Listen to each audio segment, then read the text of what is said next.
The next 5 videos are going to focus on breaking down the various stock issues of policy debate.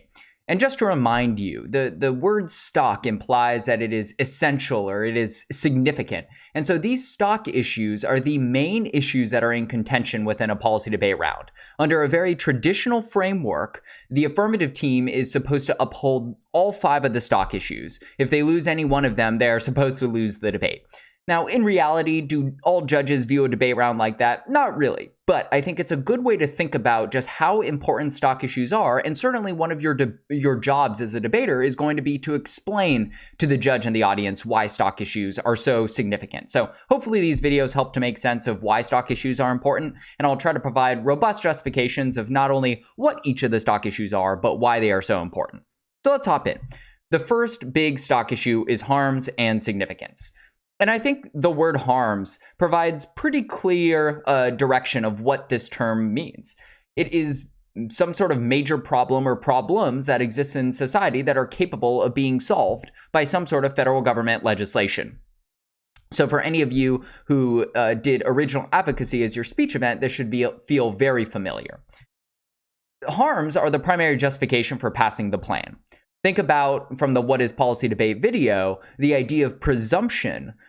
Harms and significance overcome presumption because they provide a direct reason why the status quo is flawed and thus why it warrants passing some sort of affirmative policy.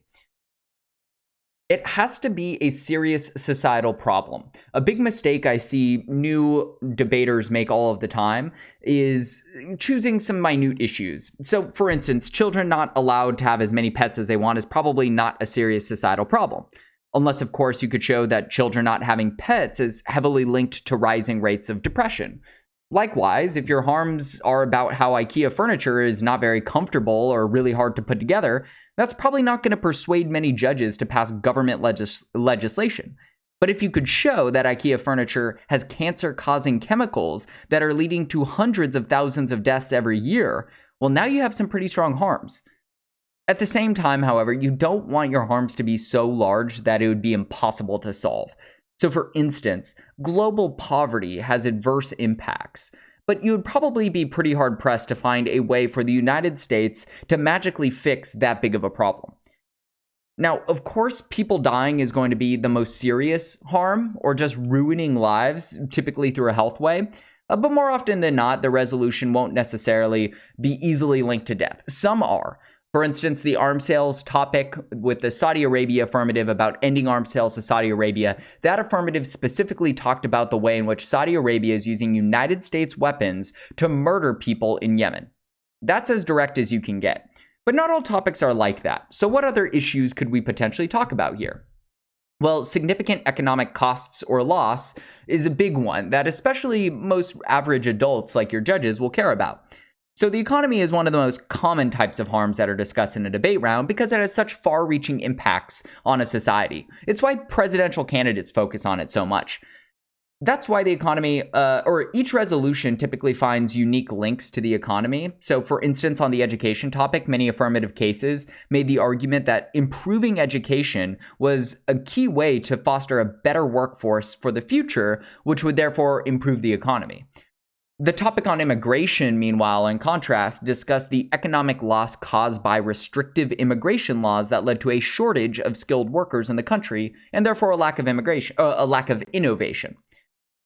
Another harm that you could discuss would be human rights abuses. This harm is typically trying to appeal to a judge's sense of morality and ethics because it describes some injustice that is being perpetuated in the status quo. So an affirmative case that deals with refugees or immigrant children being separated from their families would be great examples of human rights abuses that would make for strong harm arguments. Now, of course, these are ruining lives as well, but notice the emphasis is a little bit different. It's less on death per se, and it's more about humanitarian issues that we should feel morally compelled to want to fix. Another good one would be inequality or discrimination. These harms appeal to core American values about equality and fairness. Oftentimes, affirmative teams can show that something in the status quo discriminates heavily against minorities or poor people, which leads to inequalities such as gaps in income, being higher, jail sentencing, educational quality, etc. So discrimination can also lead to adverse impacts such as racism, sexism, homophobia, transphobia, Islamophobia, so on and so forth, that can make people fear for their lives or even be the victims of violence. So any of those types of impacts, I think, would fit under this category. Next, you could have environmental harms. So this could include anything ranging from climate change to air pollution. However, climate change, I just want to urge you against a little bit because it's such a huge and complicated issue that unless the resolution is specifically trying to tackle that, like in 2009, there was a resolution all about alternative energy incentives. That was a great topic to talk about climate change. But if you're, for instance, just talking about education reform, is adding an extra science class in high school going to solve climate change? Probably not. So better harm stories here, I think, would typically center around specific environmental issues like localized pollution. So for instance, there was a resolution about the US and China diplomatically or economically cooperating with each other. And so there was an affirmative that addressed the way in which US companies currently dump electronic waste in Chinese villages, which causes all these horrific toxins to seep into the local water supply. And so there are many cases of Chinese villagers getting sick or dying from these toxins. And so this type of environmental harm is much more specific and concrete than just climate change overall. You could link it to a specific number of individuals in China who are becoming sick because of these toxins that the US is shipping abroad. So that makes it a really strong harm. The more specific it is, which doesn't necessarily make it less impactful, it just makes it more specific than as big of a problem as climate change in the abstract, makes it so that it'll be able to be solved a lot more directly. International conflict or tension. These types of harms are typically reserved for resolutions that deal with international affairs. For instance, the arms sales topic, again, going back to the Saudi Arabia affirmative, that affirmative obviously dealt with the conflict that was going on in Yemen, the Yemen war.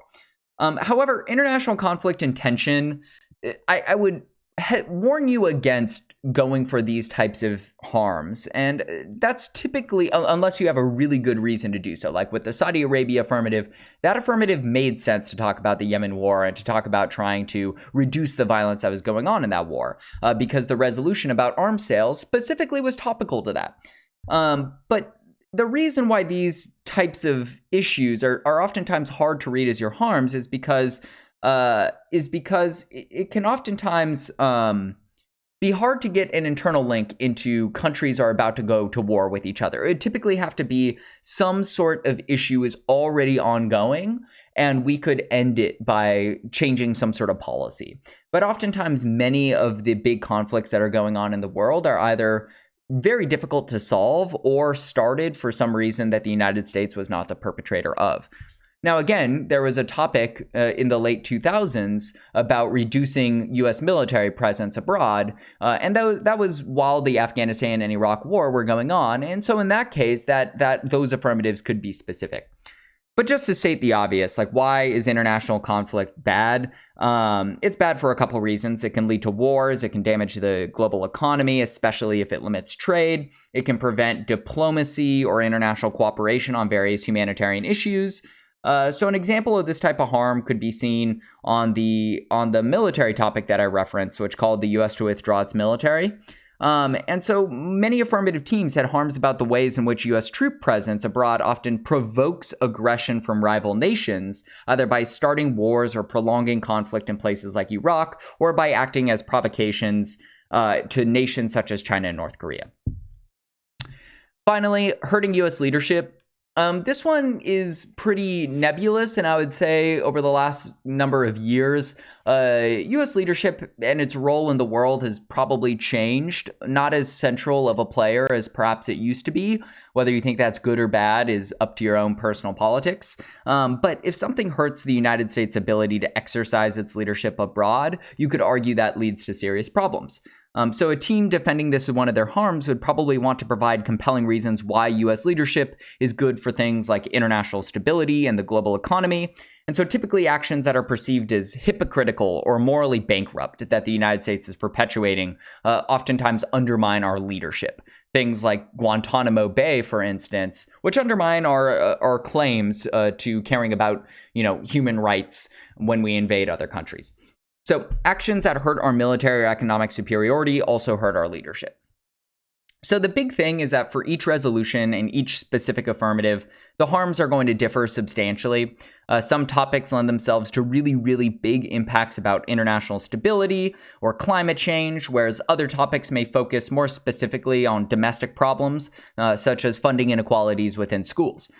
The core point, however, is that the stock issue of harms and significance is important because it provides a compelling reason why the status quo is not preferable due to some problem that has societal consequences. So to put it simply, harms is the main offense the affirmative team has in a debate round. Let me repeat that because I think that's so important. Harms is the main offense the affirmative team has in a debate round.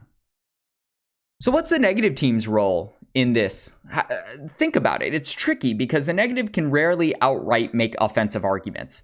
If the affirmative team says that something is causing negative societal impacts in the status quo, then an offensive argument would typically have to say the opposite, that the root cause of the affirmative harms is in fact good for society. Imagine trying to stand up and say that the United States sending electronic waste to China is good. That'd be hard, right?